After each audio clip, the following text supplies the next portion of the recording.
से वो साफ साफ किया गया। और बाद में देवहूति ने अपने पति की आज्ञा मान के बिंदु सरोवर में प्रयाण किया। बिंदु सरोवर कहाँ आता है, कौन जानता है?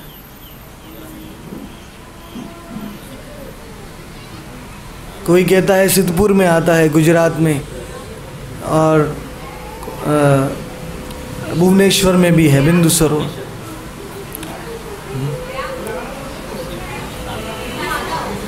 नहीं, बिंदु सरोवर, ये बिंदु सरोवर है। ये शंकर जी ने पार्वती की प्यास लग गई थी बहुत। पार्वती ने कृति और वास नाम के दो राक्षसों को मारा, उनके ऊपर खड़े रह गई पार्वती। वो बोले पार्वती को हम मेरे साथ शादी करो, तो पार्वती ने बोला तुम आपस में पहले झगड़ा करो फिर मैं तुम्हारे साथ शादी करूंगी, जो जीतेगा उसके साथ शादी करूंगी। तो कृति और वास एक दूसरे को मारने लगे, कोई भी हरा नहीं सका। बाद में इतने थक गए दोनों राक्षस, बोले पार्वती को तुम दोनों मेरे साथ शादी करो, तुम दोनों के साथ शादी करो। तो पार्वती ने बोला पहले तुम नीचे झुको, मैं पूरे भुवनेश्वर की सैर करना चाहती हूँ, मैं तुम्हारे कंधे पे चढ़ के। तो दोनों कृति और वास नीचे झुके हैं। पार्वती ने एक पैर कृति के ऊपर रखा, एक पैर वास के ऊपर रखा, और ब्रह्मांड से भी भारी हो गई। और दोनों राक्षस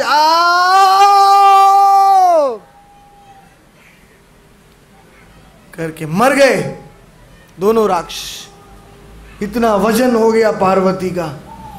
बाद में पार्वती को इतनी प्यास लगी, क्योंकि पार्वती इतना वजन के साथ चरण रखे थे। शंकर जी को बोला तुरंत मुझे पानी चाहिए पीने के लिए। तो शंकर जी ने त्रिशूल से पाप मोचन तीर्थ बना दिया। सुंदर कुआं है भुवनेश्वर में। तो कुएं का पानी तो पार्वती एक ही मिनट में पी गई, पूरा कुआं खाली हो गया। पार्वती ने बोला कुएं से मेरी प्यास नहीं बुझेगी, मुझे और पानी चाहिए, और पानी चाहिए। तो शंकर जी ने 64 करोड़ तीर्थों को भुवनेश्वर में विराजमान किया, और उस सरोवर का नाम हो गया बिंदु सरोवर। गौरांग महाप्रभु भी उसमें स्नान करके बहुत भाव आ गया था, नाचने लगे थे। ये हिंदू का नाम है ना, वो बिंदु सरोवर से आता है।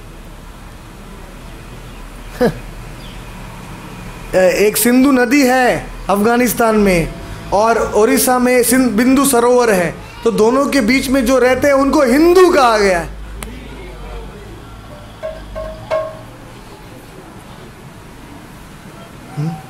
सी स से ह हो गया, और हिंदू है वो बिंदु से आया, मतलब दोनों मिक्स हो गया।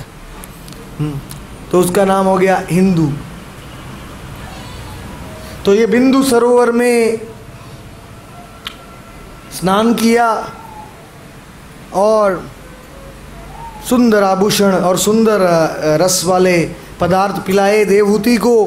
फिर देवहूति के सामने आईना रखा गया, अपना सौंदर्य देखा। देवहूति उस हवाई जहाज में बैठ गई, और सुंदर सुंदर पवन मेरू पर्वत के ऊपर से उड़ने लगे। कपिल देव और देवहूति उस सुंदर शहर में और सुंदर भोग करने लगे। विद्याधर स्त्रियां हैं, वो आ गई। 1000 विद्याधर स्त्रियां संगीत गा रही थी करदम और देवहूति के लिए।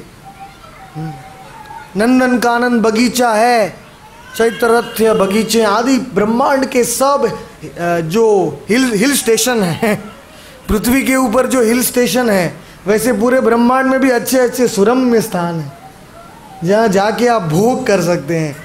तो करदम मुनि हवा में देवहूति को वहाँ सब स्थान में ले गए, और बहुत ही भोग विलास किया। 100 साल बीत गए। देवताओं के 100 साल, हमारे 100 साल नहीं, देवताओं के, मतलब 365,000 साल बीत गए। बाद में करदम मुनि ने अपना वीर्य देवहूति के घर में रखा, और देवहूति को 9 पुत्री हुई, जिनके बहुत सौंदर्य था। उसके बाद देवहूति ने देखा कि अपने पति घर को छोड़ के जा रहे हैं, तो देवहूति बहुत विचलित हो गई, आंसू बहने लगी। कहती हैं, हे मेरे पति जी, हमने हजारों साल इस विमान में बिता दिए इंद्रिय तृप्ति में, लेकिन अब तक मुझे संतुष्टि नहीं मिली है। न कृपा, न करुणा, नोपशांति। इंद्रिया में क्या है, तुम जितना पेट्रोल डालोगे उतना इंद्रिया भड़क जाती है बलवान बन जाती है। जितनी इंद्रियों के गुलाम बनोगे उतनी इंद्रियां आपके ऊपर हावी हो जाएंगी। इंद्रियों को लगाम, आपने घोड़ा देखा है, रथ, उसमें 5 घोड़े हैं, वो हमारी 5 ज्ञानेंद्रियां हैं। और जो लगाम है वो क्या है, लगाम, रथ की लगाम क्या है, हाँ, मन है। तो जब इंद्रियां कहती है ऐसा करो तो खुशी हो जाओगे, ऐसा करो तो खुशी हो जाओगे, तब मन से इंद्रियों को टाइट करना चाहिए। आप जो भी इंद्रियां कहेंगी वही करेंगे। तो रथ सारथी नहीं चला सकता है, रथ कौन चलाएगा, घोड़े चलाएंगे। वो सारथी का लगाम लूज है, वो बेचारा घोड़े को पकड़ ही नहीं पा रहा है। जिस दिशा में घोड़ा जा रहा है उस दिशा में ये भी जा रहा है। उस प्रकार से जिसकी इंद्रिय कंट्रोल में नहीं है वो गोस्वामी नहीं बन सकता है, वो गुलाम हो जाता है, गोदास, खड्डे में गिर जाता है उसका जीवन। तो मन इसीलिए भगवान ने दिया है इंद्रियों को लगाम में रखने के लिए। और मन को कौन पकड़ता है, जो सारथी कौन है हमारे रथ का सारथी? अरे आपने गीता पढ़ा है, आपको ये भी नहीं पता है? हाँ, बुद्धि। भी भागवत में गीता का सप्ताह करना पड़ेगा।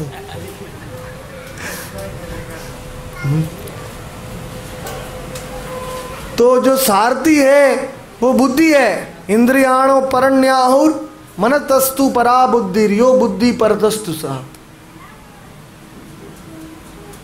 बुद्धि है वो सक्षम कैसे बनती है, बुद्धि कैसे सक्षम बनती है? पनीर खाने से? बुद्धि सक्षम कैसे बनती है? हाँ? अरे भागवत सप्ताह में आने से।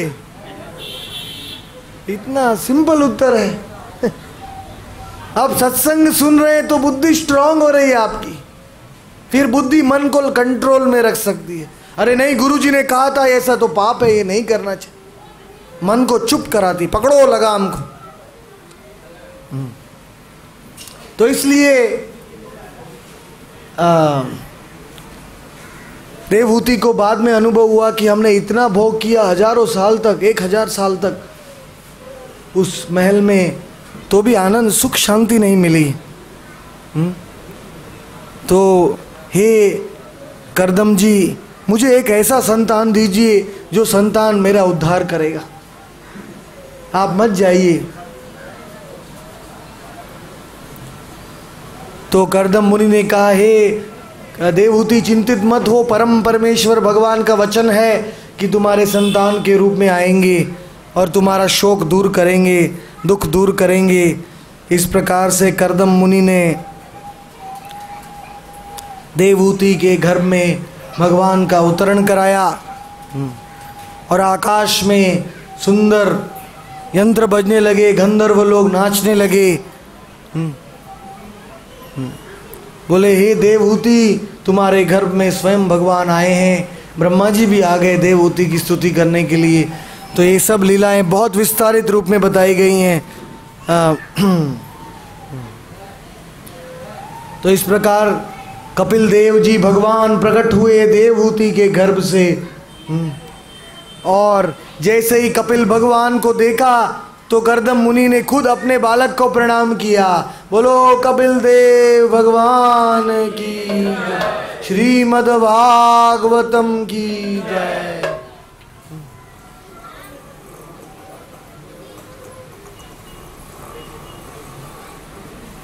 तो हे प्रभु मुझे आज्ञा दीजिए। कर्दम मुनि कहते हैं मुझे वन में जाने के लिए, आपका स्मरण करने के लिए अनुमति दीजिए। तो कपिल देव ने कहा, देखो कर्दम, तुम्हारी इच्छा के कारण मैं देवहूति के पुत्र के रूप में आया हूँ सांख्य योग सिखाने के लिए। सांख्य योग मतलब 25 प्रकार के पदार्थों के बारे में नेति नेति अंत में भगवान का तक पहुँचने के लिए पहले भगवान की जड़ शक्ति को जानना जरूरी होता है, क्योंकि भगवान तक जाने के लिए क्या भगवान नहीं है, भगवान की बहिरंग शक्ति क्या है वो जानना पड़ता है। यस्तु विद्याम च अविद्याम च यस्तद वेदो भयम सह। विद्या और अविद्या, अविद्या को जानने से हमें पता चलता है कि असली विद्या क्या है। उसी प्रकार सांख्य विश्लेषण है, इससे हम विश्लेषण करके भगवान तक पहुंच सकते हैं। तो ऐसा बोल के सुंदर सिंहासन के ऊपर कपिल देव बैठ गए और उनकी माता देवहूति उनकी शिष्य बन गई और कपिल देव जी से सर्वश्रेष्ठ ज्ञान को स्वीकार कर रही हैं।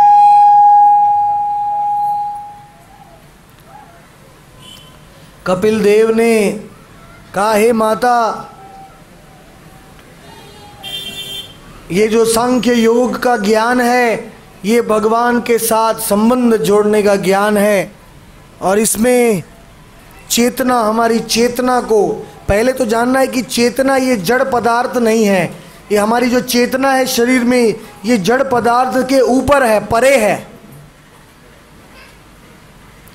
भूमि, जल, वायु, अग्नि, आकाश, मन, बुद्धि और अहंकार, ये एक से एक सूक्ष्म होते जाते हैं। भूमि से सूक्ष्म क्या है? पानी। पानी से सूक्ष्म है हवा। हवा से सूक्ष्म है अग्नि, नहीं अग्नि है, अग्नि से सूक्ष्म हवा है, और हवा से सूक्ष्म है आकाश, और आकाश से सूक्ष्म क्या है? मन है। गीता को पढ़िए, कृपा करके गीता को पढ़िए। ये तो ABCD है भगवत की। भागवत है वो BSc है, क्या है? MSc है। भगवत गीता BSc है, श्रीमद् भागवत MSc है। तो BSc नहीं करेंगे तो MSc कैसे कर सकते? फिर चैतन्य महाप्रभु की लीला PhD है।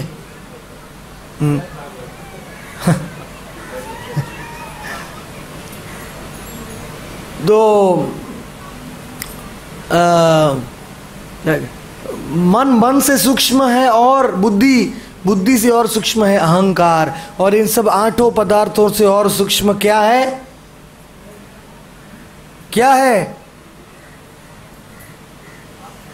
आत्मा सबसे सूक्ष्म है, सूक्ष्म से सूक्ष्म है आत्मा। तो आत्मा को जानने का है ये सांख्य योग। पहले ये सब वस्तुओं को जानने से पता चलता है कि ये नहीं है, ये नहीं है, ये नहीं है, ये नहीं है, वही है, वही है। आत्मा तक पहुंचने के लिए 8 आवरणों से जाना पड़ता है। अन्नमय कोश, प्राणमय कोश, विज्ञानमय कोश, मनोमय कोश, 5 प्रकार के आवरण आत्मा तक पहुंचने के लिए। आनंदमय कोश आखिरी, जैसे गोलोक में, वैकुंठ में जाने के लिए भी 8 आवरणों से गुजरना पड़ता है। हमारे ब्रह्मांड के ऊपर सबसे पहला आवरण है भूमि का, मतलब हमारा ब्रह्मांड 4 बिलियन माइल का है, लेकिन उसके आजू बाजू जो भूमि का आवरण है वो 40 बिलियन माइल का है। उसके बाद पानी का कवर है ब्रह्मांड का, वो 400 बिलियन माइल का है। उसके बाद अग्नि का कवर, उसके अंदर भी लोग रहते हैं, भागवत में कहा गया, उसके आवरण में भी लोग रहते हैं।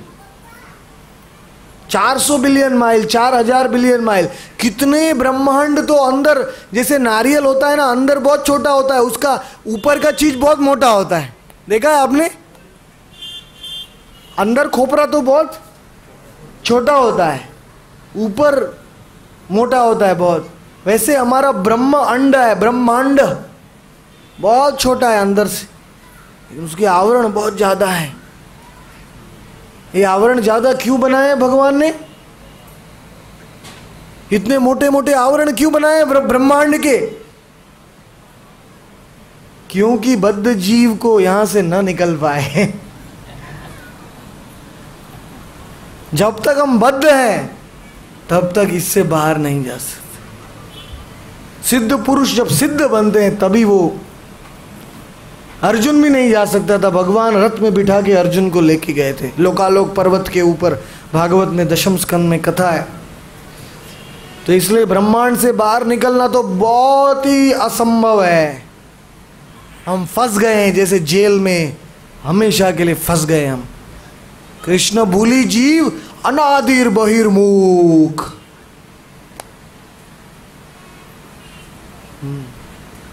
अतैव माया तारो दे संसार दुख। और आत्मा क्या करता है? ब्रह्मांड भ्रमिते कौन भाग्यवान जीव, गुरु कृष्ण प्रसादे पाए भक्ति लता बीज। ये ब्रह्मांड भी छोटा है लेकिन उसमें भी घूमता रहता है आत्मा।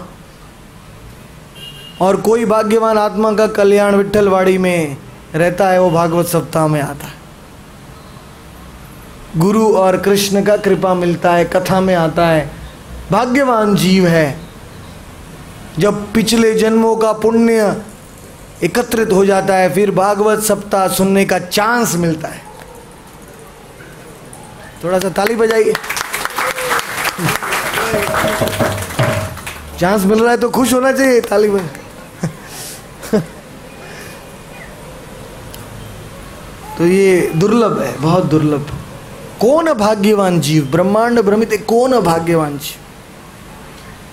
स्वर्ग लोक में भागवत सप्ताह करने के लिए नारद जी को जाना पड़ता है। उसमें भी इंद्र को बार बार डिस्टर्ब होता है, ये काम है, वो काम, ये काम। इसलिए पृथ्वी लोक ही बहुत योग्य है भागवत सुनने के लिए, क्योंकि यहां ज्यादा सुख भी नहीं है, ज्यादा दुख भी नहीं है।